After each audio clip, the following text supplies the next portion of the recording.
left recursion concept by using these two new productions which we replaced. Okay, we replaced this original production having left recursion with these two new productions. So first check whether this production is in this form or not. So this is in this form. A derives, so take this, A derives A plus beta or B. So this is in this form, right? This is A derives A alpha. This is A alpha and this is beta.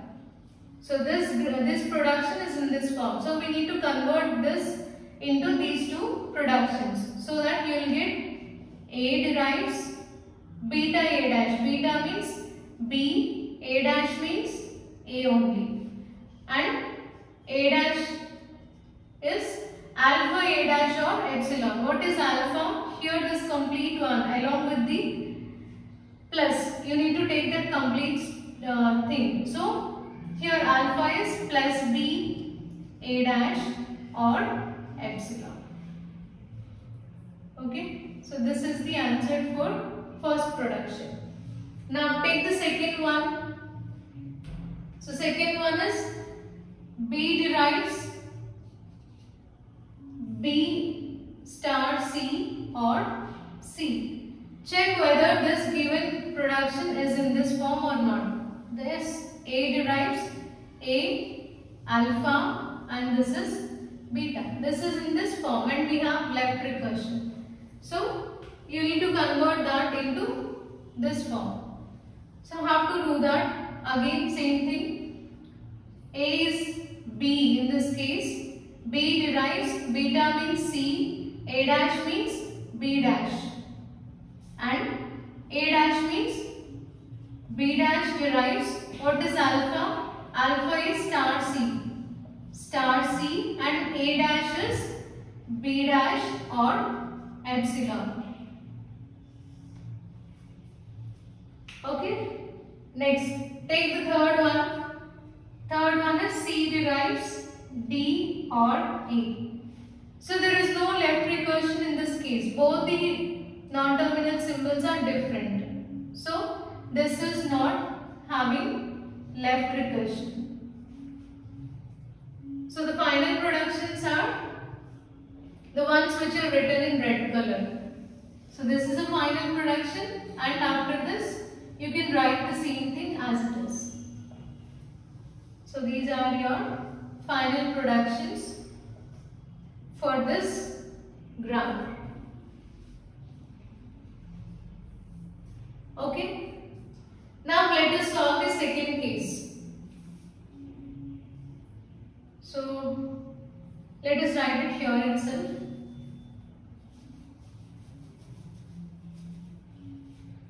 Okay, S derives A or B.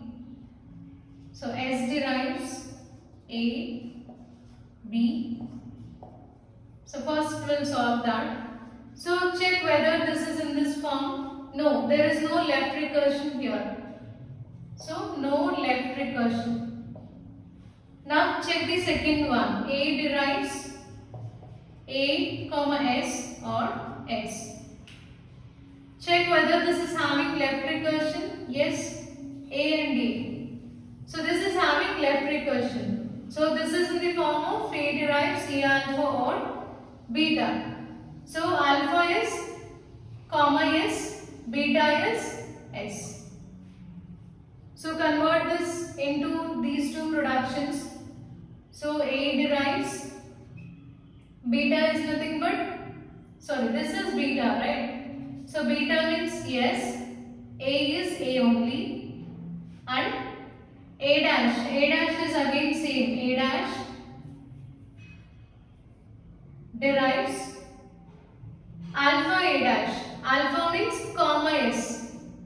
So comma S, A dash or epsilon. So this is the answer for second question. Okay, this first production remains as it is. So new grammar now it contains the productions which are represented in red color boxes, both of them. Now coming to the third one, so this is little bit different compared to previous ones if you observe this. So this is in the form of sometimes, so there may be more than one production. So there may be one expression, more than one expression like this. So here you have A alpha or beta.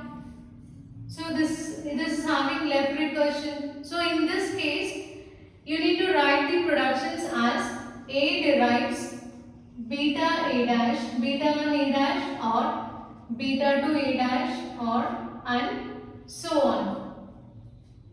Okay, if you have, so this is A alpha. A alpha. So we can say that this has A1 alpha, A2 alpha or A1 alpha 1, A2 alpha 2 and so on, beta 1 or beta 2 and so on. If your production is in this form, then you need to convert it into this form. Okay.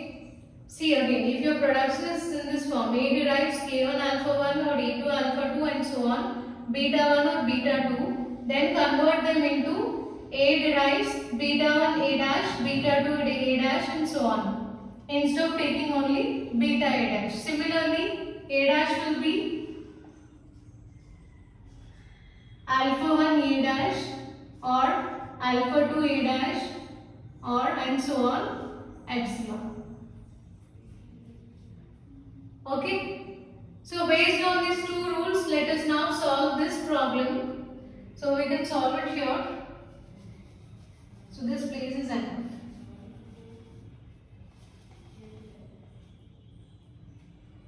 So see this. So first write this production. D derives D into D, D plus D or B. So this is in the form of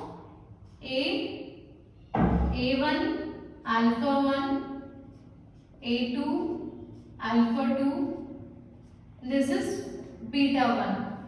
So convert this into this form. So here A is nothing but D. So D derives what is beta 1. So it should be beta 1 A dash, beta 2 A dash and so on. So beta 1 is B. What is A dash? So A dash means D dash. And second production is D dash derives alpha 1 A dash. So alpha 1 A dash, alpha 2 A dash and so on. So alpha 1 is star D dash or alpha 2 is plus D dash and so on. So we have only alpha 1 and alpha 2. So epsilon. Okay. So this is little bit different compared to previous ones. So try to observe. Here we have more than one expression. So I hope you understood this. So this question is in the form A derives A1 alpha 1, A2 alpha 2 and so on, like beta 1. Since we have left recursion, you need to convert them into this form. So that will get A derives beta A dash. So here A is nothing but D. Derives beta is nothing but B. And A dash is D dash. Next, second production. D dash derives alpha 1 is star D. Alpha 2 is plus D dash or epsilon. So these are the productions for this third grammar.